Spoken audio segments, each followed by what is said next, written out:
Hello and welcome back to our YouTube channel Rukaiya classes. तो आज हम डिस्कस करेंगे इंडियन पॉलिटी के 30 एमसीक्यू जो बहुत ही इंपॉर्टेंट रहने वाले हैं एग्जाम पॉइंट ऑफ व्यू से। तो यहाँ पे हम बात करेंगे पार्ट 1 की, जो आज हमारा पहला वीडियो रहेगा।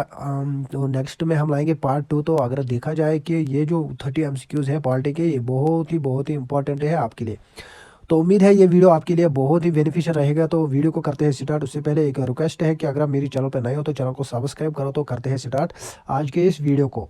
तो क्वेश्चन नंबर 1 क्या है? The union list consists of.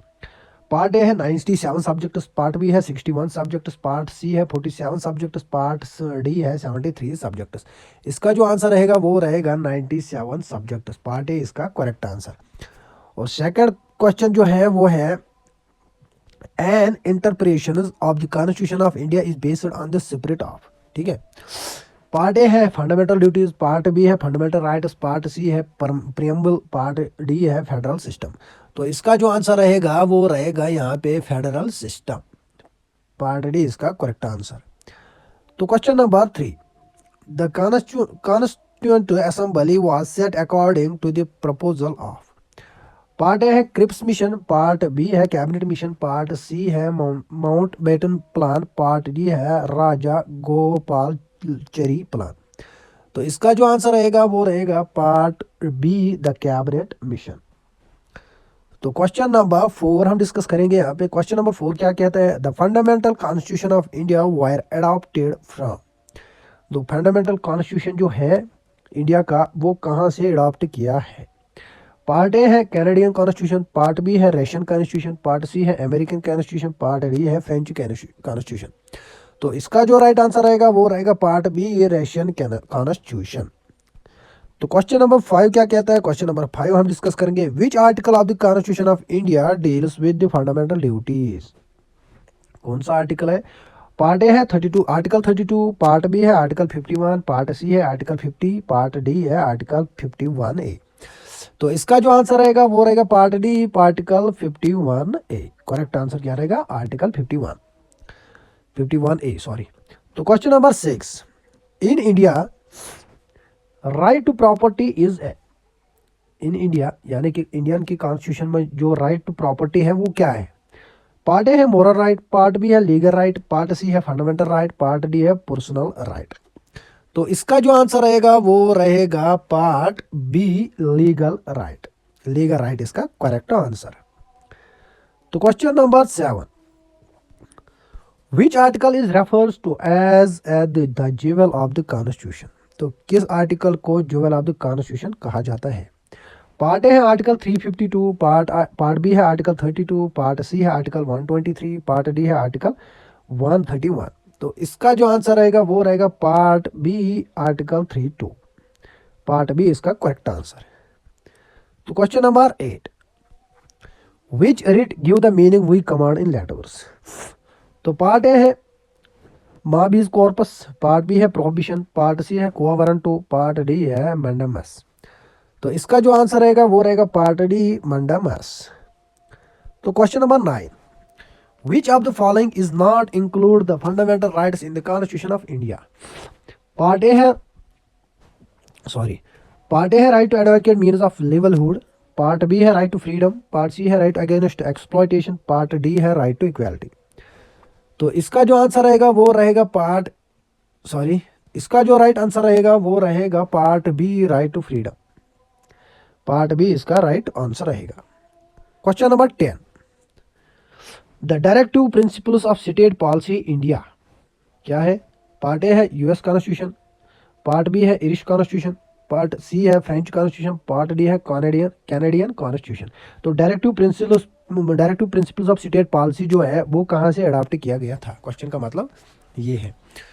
तो इसका जो आंसर रहेगा वो रहेगा पार्ट बी इरिश कॉन्स्टिट्यूशन। तो क्वेश्चन नंबर 11, क्या कहता है? Kesavananda associated with Bharati case was associated with. Part A है फंडामेंटल राइट्स, पार्ट बी है directive principles of state policy, part C है state right, part B D है आर्मड रेबिलियन। तो इसका जो करेक्ट आंसर रहेगा वो रहेगा फंडामेंटल राइट्स। पार्ट ए इसका करेक्ट आंसर। तो question number 12, the word socialist was added to the preamble of the constitution of India by which amendment. तो पार्ट ए है 44th amendment act, part B है 27th, part C है 21, part D है 42। तो इसका जो right answer रहेगा वो रहेगा पार्ट डी 42 अमेंडमेंट एक्ट में क्या किया गया था, सोशलिस्ट वर्ड जो है वो ऐड किया गया था प्रेम्बल में। तो part 13 the constitution of India is, India का कॉन्स्टिट्यूशन जो है वो क्या है। पार्ट ए है रिजिड, पार्ट बी है फ्लेक्सिबल, पार्ट सी है combination of rigidity and flexibility, part D है नेदर रिजिड नॉर फ्लेक्सिबल। तो इसका जो राइट आंसर रहेगा वो रहेगा part C combination of rigidity and flexibility, part C इसका करेक्ट आंसर। तो question number 14, right to freedom is granted in which article. Part A है 17, पार्ट बी है 19, पार्ट सी है 18, पार्ट डी है 20। तो इसका जो राइट आंसर रहेगा वो रहेगा पार्ट बी 19। तो चलते हैं नेक्स्ट क्वेश्चन में। Question number 15, directive principles of state policy is. Part A है जस्टिफेबल, पार्ट सी है नॉन जस्टिफेबल, पार्ट सी है मैंडेटरी, पार्ट डी है नॉन ऑफ दीज। तो इसका जो आंसर रहेगा वो रहेगा नॉन जस्टिफेबल, पार्ट बी इसका करेक्ट आंसर। तो question number 16, the word secularism was added to the preamble of the constitution of India which amendment. Part A है 40th, पार्ट बी है 44, पार्ट सी है 42, part D है 46। तो इसका जो right answer रहेगा वो रहेगा 42, पार्ट सी इसका करेक्ट आंसर। तो क्वेश्चन नंबर 17 पे चलते हैं।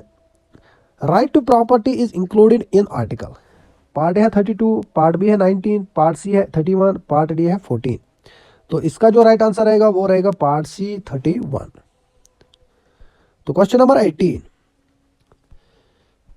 Right to property was removed from fundamental rights by which amendment. Part A है 29, पार्ट बी है 19, पार्ट सी है 44, पार्ट डी है 42। तो इसका जो राइट आंसर रहेगा वो रहेगा पार्ट डी 42। तो question number 19, part 4A of the Indian constitution deal with. Part A है फंडामेंटल ड्यूटीज, पार्ट बी है फंडामेंटल राइट्स, पार्ट सी है directive principles of state policy, part D है citizenship.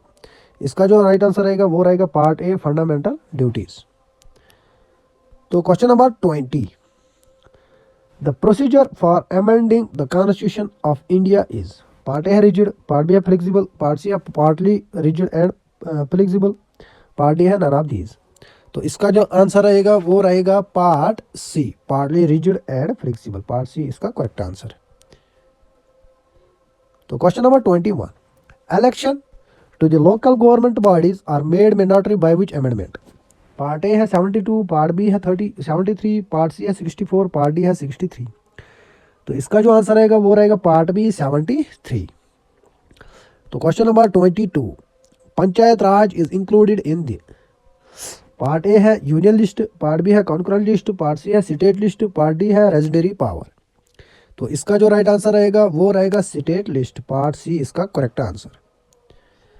तो question number 23, village panchayat is organised under which article of constitution of India. तो part A है 37, sorry मैं थोड़ा बीमार हूँ। पार्ट ए है आर्टिकल 37, पार्ट बी है आर्टिकल 38, पार्ट सी है आर्टिकल 39, पार्ट डी है 40। तो इसका जो राइट आंसर रहेगा वो रहेगा पार्ट डी आर्टिकल 40। तो question number 24, among the following which agency conducts election to the local bodies। तो पार्ट ए है national election commission, part B है state election commission, part C है local bodies themselves, part D है the government. तो इसका जो right answer रहेगा वो रहेगा the state election commission, state election commission, part B इसका करेक्ट आंसर। तो question number 25, the chairman of the national development council is the. Part A है प्राइम मिनिस्टर, पार्ट बी है प्रेसिडेंट, पार्ट सी है vice president, part D है governor. इसका जो right answer रहेगा वो रहेगा पार्ट ए प्राइम मिनिस्टर। तो question number 26, who appoints the chairman of the finance commission. Part A है प्रेसिडेंट, पार्ट बी है प्राइम मिनिस्टर, पार्ट सी है council of ministers, part D है वाइस प्रेसिडेंट। इसका जो राइट आंसर रहेगा वो रहेगा प्रेसिडेंट, पार्ट ए इसका करेक्ट आंसर। तो question number 27, the members of the council states India is elected for a period of. Part A है 4 years, part B है 5 ईयर्स, पार्ट सी है 6 ईयर्स, पार्ट डी है life term. तो इसका जो right answer है वो रहेगा पार्ट सी 6 ईयर्स। तो question number 28, the president can't dash dash Lok Sabha, शायद सॉरी यहाँ पे एलो लोकसभा, ठीक है। पार्ट ए है डिसॉल्व, पार्ट बी है एडजोन, पार्ट सी है प्रोरोग, पार्ट सी डी है सुमन। तो इसका जो राइट आंसर रहेगा वो रहेगा पार्ट बी एडजोन। तो question number 29, the duration of an ordinance issued by the president of India. तो पार्ट ए है 6 वीक्स, पार्ट बी है 1 ईयर, पार्ट सी है 6 मंथ्स, पार्ट डी है 6 वीक्स फ्रॉम द डेट। तो इसका जो right answer रहेगा वो रहेगा part D 6 years from the date. तो क्वेश्चन नंबर 30 आज का लास्ट क्वेश्चन है, ये हम डिस्कस करेंगे। All speeches made in the house of people are addressed to. House of people किसको कहा जाता है? लोकसभा को, ठीक है। लोकसभा में जो भी स्पीच होता है वो किसको एड्रेस किया जाता है? पार्ट ए है the prime minister, part B है द स्पीकर, पार्ट सी है minister for parliamentary affairs, part D है रेस्पेक्टिव मिनिस्टर्स। इसका जो राइट आंसर रहेगा वो रहेगा पार्ट बी द स्पीकर। तो ये था लास्ट क्वेश्चन जो हमने डिस्कस कर लिया। तो मिलते हैं नेक्स्ट पार्ट में, तब तक लिए दीजिए इजाज़त, खुदा हाफिज़। तो अगर आप मेरी चैनल पे नए हो तो चैनल को सब्सक्राइब करो, मुझे भी थोड़ा अपने मेहनत का फल जो है वो दे दो। तो थैंक यू, अल्लाह हाफिज़।